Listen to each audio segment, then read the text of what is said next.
Emmaus. വിശുദ്ധ ലൂക്ക അറിയിച്ച സുവിശേഷം 24-ാം അധ്യായം 30-31 തിരുവചനങ്ങൾ. അവരോടൊപ്പം ഭക്ഷണത്തിനിരുന്നപ്പോൾ അവൻ അപ്പമെടുത്ത് ആശീർവദിച്ച് മുറിച്ച് അവർക്ക് കൊടുത്തു. അപ്പോൾ അവരുടെ കണ്ണ് തുറക്കപ്പെട്ടു, അവർ അവനെ തിരിച്ചറിഞ്ഞു. ചില യാത്രകൾ ഒഴിവാക്കാവുന്നതാണ്.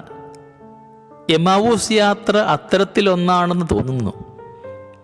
അല്ലെങ്കിൽ യാത്ര പൂർത്തിയാക്കാതെ അവർ മടങ്ങിയതെന്തിന്?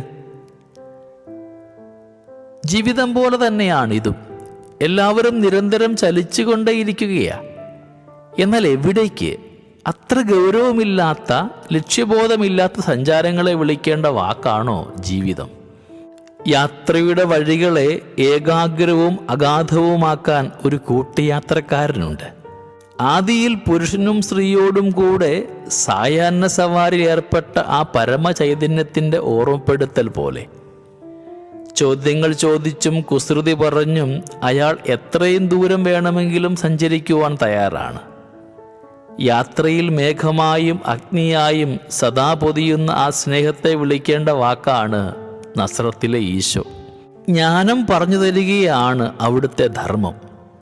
ശുദ്ധമായ ജ്ഞാനത്തിൽ അകം പ്രകാശിക്കുകയും ജ്വലിക്കുകയും ചെയ്യും. അതുതന്നെയാണ് സംഭവിച്ചത്.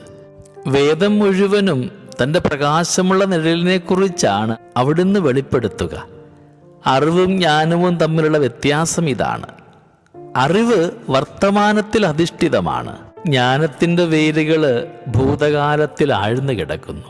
ചില്ല വർത്തമാനത്തിൻ്റെതും പൂക്കൾ ഭാവിയുടേതും. ത്രികാലങ്ങളെയും തമ്മിൽ ബന്ധിപ്പിച്ചിരിക്കുന്ന ചില നീർപ്രവാഹങ്ങളെക്കുറിച്ച് ധാരണ പകരുകയാണ് ജ്ഞാനത്തിൻ്റെ ധർമ്മം. അപ്പോഴാണ് ആകാശം അതിൻ്റെ വിരികൾ തുറന്ന് ശാന്തിയുടെ ഒരു വെള്ളരിപ്രാവിനെ നിങ്ങളുടെ ചെറിയ ഹൃദയത്തിലേക്ക് നിക്ഷേപിക്കുന്നത്. അതിലാണ് ജ്ഞാനികൾ ഇത്രയും സമചിത്തരായും സൗമ്യരായും നിലനിൽക്കുക. ഇപ്പോൾ സന്ധ്യയാണ്, ഇരുട്ട് പടരുന്നുമുണ്ട്. ചെയ്യാവുന്നതൊന്നേ ഉള്ളൂ, സ്നേഹം കൊണ്ട് പൊതിയുകയും ജ്ഞാനം കൊണ്ട് പ്രകാശിപ്പിക്കുകയും ചെയ്ത ആ കൂട്ടുയാത്രക്കാരനോട് തങ്ങളെ വിട്ടുപോകരുത് എന്ന് നിലവിളിക്കുക. ഇതാണ് ശരിയായ പ്രാർത്ഥന. ആ പ്രാർത്ഥനാ മുറിയിൽ വെച്ച് ആ കൂട്ടുയാത്രക്കാരൻ തൻ്റെ കനലുള്ള മറ്റൊരിടം കൂടി വെളിപ്പെടുത്തും. അപ്പം വാഴ്ത്തി ഭക്ഷിക്കുവാൻ കൊടുത്തപ്പോഴാണ് ആ കൂട്ടുയാത്രക്കാരനെ അവർക്ക് കൃത്യമായി വെളിപ്പെട്ട് കിട്ടിയത്. ജ്ഞാനവും സ്നേഹവും ഒന്നുമല്ല സാധകരുടെ പരമപദം, അത് അന്നമായി തീരുകയാണ്.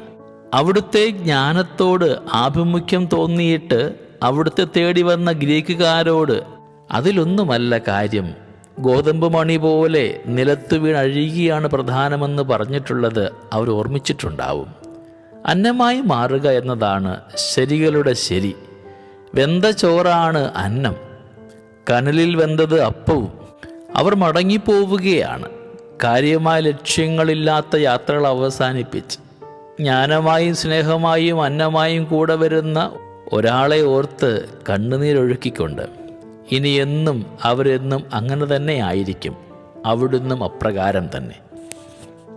സ്നേഹമുള്ളവരെ, എമ്മാവൂസിലേക്ക് പോയ ശിഷ്യന്മാർ കൂടെയായിരുന്ന സഹയാത്രികനെ തിരിച്ചറിഞ്ഞതുപോലെ നമ്മുടെ അനുദിന ജീവിതത്തിൽ നമ്മുടെ കൂടെയാകുന്ന ദിവ്യകാരുണ്യത്തെ തിരിച്ചറിഞ്ഞുകൊണ്ട് നമ്മുടെ ജീവിതയാത്രകൾ ദൈവത്വങ്കിലേക്ക് മാത്രമാകുവാനും ദൈവത്തോടൊപ്പമാകുവാനായിട്ടും നമ്മളെ ഓരോരുത്തരും യോഗ്യരാക്കണമേ എന്ന് നമുക്ക് നല്ല ദൈവത്തോട് പ്രാർത്ഥിക്കാം.